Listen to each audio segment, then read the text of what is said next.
جو بڑے بھائی نے تعریف کر دی، میں تو ایک نبی کے غلاموں میں سے ان کے چھوٹے غلاموں کے غلاموں کے غلاموں کے غلاموں کے غلاموں کے چھوٹا سا میں اس تعریف کو نہیں، تعریف کو پسند نہیں کرتا ہوں۔ بہرحال یہ جو میلاد النبی کا درود مصطفیٰ ذکر ہو رہا ہے اور ابھی تک ہوا ہے، اور جو بھی میں 5 یا 10 منٹ بولوں گا گفتگو کروں گا انشاءاللہ وہ بھی ذکر مصطفیٰ شروع ہوتا ہوں۔ آپ اذان کھلی دنیا بتا دیں، اگر آپ کے اذان سنیں گے جبھی میں آپ کے بات بڑھاؤں گا، مگر معافی نہیں مانگ سکتا ہے۔ اگر آپ کے دل میں ہے تو مطلب کہ وہ سبحان اللہ سبحان اللہ جب بولو گے، آپ بولو گے تب میں بولوں گا، آپ کو یہ بولنا ضروری ہے، کیونکہ یہ کسی دنیا دار کا محفل ہے، یہ کسی منتری یا صدر کی محفل نہیں، یہ اس بابرکت نبی کی محفل ہے کہ جن کے اشارے سے چاند کے ٹکڑے ہو جاتے، جن کے اشارے سے سورج ڈوبا ہوا اپنی منزل سے واپس آتا۔ اس نبی کی محفل ہم نے سجائی ہے اور خوش نصیب ہے محبوب کی محفل کو محبوب سجاتے ہیں۔ بولا تھا شعر کہ محبوب کی محفل کو محبوب سجاتے ہیں، وہی جن کو سرکار بناتے ہیں۔ آج یہاں پر آئے نہیں ہیں بلکہ میرے آقا حضور صلی اللہ علیہ وسلم نے آپ کو بلایا ہے، اور بلایا انہیں کو جاتا ہے جو کچھ نہ کچھ نبی کی محفل سے لے کر کے جاتے ہیں، لے کر کے جاتے ہیں۔ میں شروع ہوتا ہوں ایک دم الحمدللہ الحمدللہ رب العالمین والعاقبۃ للمتقین والصلاة والسلام علی اشرف الانبیاء والمرسلین وعلی آلہ واصحابہ وازواجہ واہل بیتہ اجمعین، اما بعد فاعوذ باللہ من الشیطان الرجیم، بسم اللہ الرحمن الرحیم، یا ایھا النبی انا ارسلناک شاہدا ومبشرا ونذیرا، صدق اللہ مولانا العظیم، وبلغنا رسولہ النبی الامین المعین المطیع المبین الکریم الرؤوف الرحیم، ونحن علی ذلک لمن الشاہدین والشاکرین والذاکرین والحمد للہ رب العالمین۔ آئے حضرات مرتبہ اس آقا نامدار مدینے کے تاجدار جو ہم غریبوں کو کبھی نہ بھولا، جو ہم غریبوں کے رخسار لمبے لمبے ہاتھوں سے بھیک دینے والے آقا، غریبوں کو سینے سے لگانے والے آقا، پڑوسی کا حق پڑوسی تک پہنچا دینے والے آقا، آئے اس نبی کی بارگاہ میں درود پاک پڑھے، اللہم محمد صلی اللہ علیہ وسلم، محمد صلی اللہ علیہ وسلم، صلاۃ و سلام علیک یا رسول اللہ صلی اللہ علیہ وآلہ وسلم۔ حضرات محترم، ابھی امام صاحب نے بھی آپ کو بتایا کہ یہ درود پاک ایک ایسا وظیفہ ہے میرے عزیزوں کہ اللہ کے نبی حضور صلی اللہ علیہ وسلم فرماتے ہیں کہ اگر کوئی بندہ مومن میرے اوپر ایک مرتبہ درود پاک پڑھتا ہے تو رب تبارک و تعالیٰ اس بندے کے اوپر 10 رحمتیں نازل فرماتا ہے اور 10 درجات اس کے بلند فرما دیتا ہے اور 10 اس کے گناہوں کو مٹا دیا جاتا ہے اور 10 نیکیاں اس کے نامہ اعمال میں لکھ دی جاتی ہیں اور 10 درجات میں اس کو بلند کر دیا جاتا ہے۔ اور اگر کوئی 50 مرتبہ یا 100 مرتبہ میرے آقا پر درود پاک پڑھتے، شب جمعہ اور بروز جمعہ یعنی جمعرات کی رات یعنی آج کی رات اور آنے والے جمعے سے پہلے، نبی فرماتے ہیں، حضرت انس راوی ہیں، نبی فرماتے ہیں اگر کوئی بندہ مومن میرے اوپر 1000 مرتبہ درود پاک پڑھتا ہے ہفتے میں تو میں اس بندے کو یعنی اپنی زیارت کا شرف حاصل کراتا ہوں، شرف حاصل کراتے ہیں، اور جس کے بعد نبی آ جائے تو اس کی زندگی بدل جاتی ہے، اس کی زندگی بدل جاتی ہے۔ اور نبی نے فرمایا کہ کوئی بندہ مومن میرے اوپر 50 مرتبہ زیادہ نہیں 50 مرتبہ اگر میرے اوپر کوئی درود پاک پڑھ دے تو قیامت کے دن میں اس سے مصافحہ تاجدار انبیاء سے ایک مرتبہ میرے آقا حضور صلی اللہ علیہ وآلہ وسلم حضرت انس اس روایت کے راوی ہیں جو کہتے ہیں کہ ایک مرتبہ حضور صلی اللہ علیہ وسلم میرے گھر کھانے پر تشریف لے کر کے آئے اور تشریف لانے کے بعد میں نے جو ہے ایک دسترخوان کپڑے کا بچھایا اور بچھانے کے بعد میں حضرت نبی کریم صلی اللہ علیہ وسلم کا یعنی جسم مبارک اس کپڑے پر ٹچ ہو گیا چھو گیا حضرت انس فرماتے ہیں کہ جب سے اس کپڑے پر آقا کا دست مبارک کا چھوا ہے دست مبارک چھوا ہے جب سے میں نے اپنے لباس کو اپنے اس دسترخوان کو اپنے اس کپڑے کو جو ہے کسی کے صابن سے نہیں دھویا کسی پانی سے نہیں دھویا بلکہ میں اس دسترخوان کو اس کپڑے کو جو ہے آگ میں ڈال دیتا ہوں اور جو کپڑا کے اندر جو میل ہوتا ہے وہ میل جل جاتا ہے اور میرا کپڑا جو ہے پاک و صاف ہو جاتا ہے اگر دنیا کے اندر ہم اپنا کپڑا دھوئیں تو واشنگ مشین کے اندر سر ڈالنا پڑتا ہے لیکن قربان جائیے یہ میرے آقا حضور صلی اللہ علیہ وسلم کے ٹچ ہونے کا جس میں اطہار کا قدر یعنی لگنے کا ٹچ ہونے کی برکت ہے کل قیامت کا دن ہوگا نفسی نفسی کا عالم ہوگا میرے عزیزوں کوئی بندہ مومن یہاں سے اس مہدی پاک سے اگر یہ سیدھے میں جائے اور جانے کے بعد میں اپنے نبی پر 50 مرتبہ درود پاک پڑھ لے تو میرے عزیزوں توجہ کرو اگر نبی اس سے مصافحہ کروا لے تو اس کا جسم یعنی کوثر کیسے چلا نعرہ حق تو پہاڑوں کو ہلا دیا ہے نعرہ حق تو پہاڑوں کو ہلا دیتا ہے اور دل میں موجود ہے جو لوگوں کو جلا دیتا ہے نعرہ تکبیر نعرہ رسالت جشن عید میلاد النبی علماء اہل سنت نعرہ تکبیر اگر 50 مرتبہ پڑھ لے تو اگر 100 مرتبہ پڑھ لے تو کیا ہوگا ہم اس نبی کے ماننے والے ہیں اس نبی کا کلمہ پڑھنے والے ہیں کہ جس نبی نے ہمیں تنہے تنہا نہیں چھوڑا ابھی تو بریلی کا ایمان کہتا ہے کہ ڈھونڈا ہی کرے سب قیامت کے سپاہی وہ کس کو ملے جو تیرے دامن میں چھپا ہے وہ کس کو ملے جو تیرے دامن میں چھپا ہو حضرت پاک کے تعلق سے میرے ذہن میں آیا کہ لبوں پہ جس کے بھی درود و سلام آئے گا ہم بچن کے بولو سبحان اللہ کہ لبوں پہ جس کے بھی درود و سلام آئے گا اور اسی کے ہاتھ میں کوثر کا جام آئے گا اسی کے ہاتھ میں کوثر کا جام آئے گا اور بہت سوال کے رکھنا حسینی دیوانوں بہت سوال کے رکھنا حسینی دیوانوں یہی وظیفہ قیامت میں یہ وظیفہ ہے یہ وظیفہ جگہ میں جا رہا ہوں درود پاک کے تعلق سے اگر میں بولوں تو پوری رات ختم ہو جائے گی درود پاک کی فضیلت ختم کیونکہ درود پاک کے تعلق سے تبارک و تعالی قرآن مقدس میں فرماتا ہے بتایا ان اللہ و ملائکتہ یصلون علی النبی اے لوگوں میں بھی میرے ملائکہ ہیں میرے فرشتے بھی علی النبی میرے نبی پر درود پاک پڑھتے ہیں یا ایھا الذین آمنوا اے ایمان والو اب جو ایمان والا ہوگا وہ درود پاک ہمیشہ پڑھے جو غیر ایمان والا ہوگا وہ درود پاک کہے گا یہ کہاں لکھا ہے یہ نہیں کہے گا بلکہ جو ایمان والا ہوگا درود پاک حضرت کیا کرے اگر کوئی غم کسی کے اندر آ جائے تو وہ درود پاک کی نفرت کیا کرے اور تنہے تنہا مصطفیٰ کریم صلی اللہ علیہ وسلم کو یاد کیا کرے کیونکہ میرے عزیزوں میرے مصطفیٰ ارشاد فرماتے ہیں کہ ہر بروز جمعرات کو تمہارے نامہ اعمال فرشتے میری بارگاہ میں حاضر کرتے ہیں فرشتے اب وہ نوجوان جو رات کی تنہائی میں گناہ کرتے ہیں جو رات کی تنہائی میں یہ سمجھتے ہیں کہ کوئی نہیں دیکھ رہا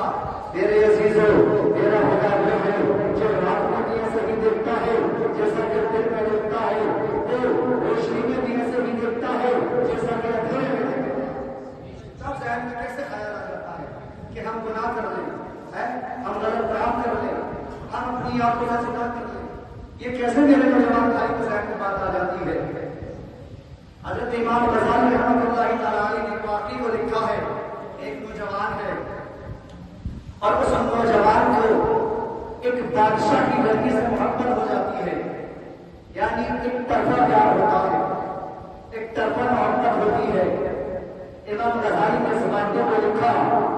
اور لکھنے کے بعد میں یہ دیکھتے ہیں کہ نوجوان اس سے کوئی طرح اتنی محبت کرتا ہے کہ جب وہ لڑکی اپنے محل سے باہر نکل کے آتی تو اس کو دیوار کے لیے اس کے محل کے باہر کھڑا ہو جاتا, اس سے محبت کرنے لگا. اس لڑکی نے اس کو کوئی دھیان نہیں دیا, اس پر توجہ نہیں دی. اب میرے عزیزوں ذرا توجہ کرو, اس لڑکی کا قافلہ, اس لڑکی کے سارے لوگ جو سپاہی اور درباری اس کے ساتھ جاتے ہیں وہ شہر کرنے کے لیے ایک سفر پر نکلتی ہے. اور سفر پر نکلنے کے بعد میں جب اس نوجوان کو پتا چلتا ہے کہ وہ نوجوان بھی یعنی اس لڑکی کے ساتھ ہونے لگتا ہے, یہ میں بھی دیکھتا ہوں یہ لڑکی کہاں جائے گی. لیکن جب سفر کا تہوار ہو جاتے ہیں اور جانے کے بعد میں دیکھتے ہیں کہ وہ لڑکی کہاں گئی ہے. اس لڑکی کا اس قافلہ کہاں رکا ہے, ایک جنگل میں اس لڑکی کا قافلہ رک جاتا ہے. اور جیسے ہی رات کا وقت قریب آتا ہے, زیادہ رات ہونے لگتی ہے, رات کی تاریخی آ جاتی ہے, وہ نوجوان اس لڑکی کے پاس پہنچ جاتا ہے. اور اس لڑکی کے پاس پہنچنے کے بعد وہ اس سے کہتا ہے کہ مجھے تم سے بہت گہری محبت ہے, مجھے تم سے بہت اچھی محبت ہے, میں آپ سے پیار کرتا ہوں, آپ سے لگ کرتا ہوں, آپ سے محبت کرتا ہوں. لیکن وہ لڑکی کہتی ہے ذرا اپنے آجو باجو کے لوگوں کو دیکھ لو, اپنے آس پاس کے لوگوں کو دیکھ لو کہ تمہارے پاس کہیں کوئی جنگ نہ رہا ہو, کہیں کوئی طاقت نہ آ رہی ہو, کوئی میدان نہ ہو رہا ہو. اب ذرا توجہ کرو میرے نوجوانوں, انتظام چاہیے. اس لڑکی کے ایمان پر, اس شہزادی کے ایمان پر وہ لڑکا کہتا ہے میں تم سے بہت محبت کرتا ہوں, میں تم سے بے انتہا پیار کرتا ہوں. وہ لڑکی کہتی ہے اچھا تم نے دنیا کے لوگوں سے تو پردہ کر لیا, رات کی تاریخی کو تم نے دیکھ لی, ذرا ایک مرتبہ یہ بتا کہ تم نے اس پروردگار عالم کے بارے میں کیا سوچا ہے کہ اس کو نہ نیند آتی ہے نہ اونگ آتی ہے. اس نوجوان کے کانوں میں جب اس شہزادی کی یہ بات جاتی ہے تو وہ نوجوان یعنی خوف خدا سے بے ہوش ہو جاتا ہے. خوف خدا سے, آج خوف خدا سے بے ہوش ہونے کا معاملہ ہے. اگر ہم سے گناہ ہو جائے تو اس کی توبہ کرنے کے لیے ہم تیار نہیں ہوتے, اپنی غلطی کو غلطی سمجھنے کے لیے تیار نہیں ہوتے. یہ ہمارے اندر اہمی آ گیا ہے, یہ ہمارے اندر ایسا ایٹیٹیوڈ آ گیا ہے اور تکبر گائے کے دانے کے برابر آ گیا. ولا تمشی فی الارض مرحا, اگر تم تکبر کر کے زمین پہ چلو گے نہ تم زمین کو بڑھ سکتے ہو نہ آسمان کی چوٹی تک ہو سکتے ہو. تکبر کس چیز کا ہے؟ تکبر میرے عزیزوں کس بات کا گھمنڈ ہے, کس بات کا تکبر ہے؟ اگر تیرے اندر رب نے وہ باڈی رکھی ہے, وہ طاقت رکھی ہے, تو رب تبارک و تعالیٰ جو طاقت دینا چاہتا ہے وہ طاقت لینا سمجھ رہے, جو طاقت لینا جانتا ہے وہ طاقت چھیننا بھی جانتا ہے, جو دولت دینا جانتا ہے وہ دولت چھیننا بھی جانتا ہے. زیادہ تراؤنا, زیادہ گھمنڈ میں نہ چلو. رب تبارک و تعالیٰ کا فرمان عالیشان ہے یا ایھا الذین آمنوا اتقوا اللہ حق تقاته ولا تموتن الا وانتم مسلمون. اے ایمان والو اللہ سے ڈرو جیسا کہ اس سے ڈرنے کا حق ہے, اور تم حالت ایمان پر مرو. لیکن آج کا معاملہ کیا ہے؟ حالت ایمان کی بات تو بہت دور کی بات ہے, حالت ایمان کی بہت دور کی بات ہے. اگر ہمارے کانوں میں اذان کی آوازیں آتی ہیں تو ہم دوران گفتگو چل رہی ہوتی ہے, ہم اس گفتگو کو ختم نہیں کر پاتے, سمجھ رہے. اور میرے آقا حضور صلی اللہ علیہ وسلم کے ماننے والے ہیں. ہم سب اپنے آپ کو سنی صحیح العقیدہ کہتے ہیں. سنی کا قاعدہ یہ ہوتا ہے کہ وہ اپنے نبی سے اپنی جان سے زیادہ بڑھ کر محبت کا تقاضا یہ ہوتا ہے میرے عزیزوں, جس سے محبت کی جاتی ہے تقاضا یہ ہے کہ اس کا ہر عمل اپنے محبوب کے عمل کے مطابق ہو. سمجھ رہے, اب تو زیادہ نہیں ہوا ہے, ختم کر دوں اپنی بات. سمجھ میں آ رہی ہے بات؟ سمجھ میں آنی چاہیے. میں یہ چاہتا ہوں میرے عزیزوں کہ تمہارے اندر بیداری آئے. آج جو میرے آقا حضور صلی اللہ علیہ وسلم کی شان میں لوگ گستاخی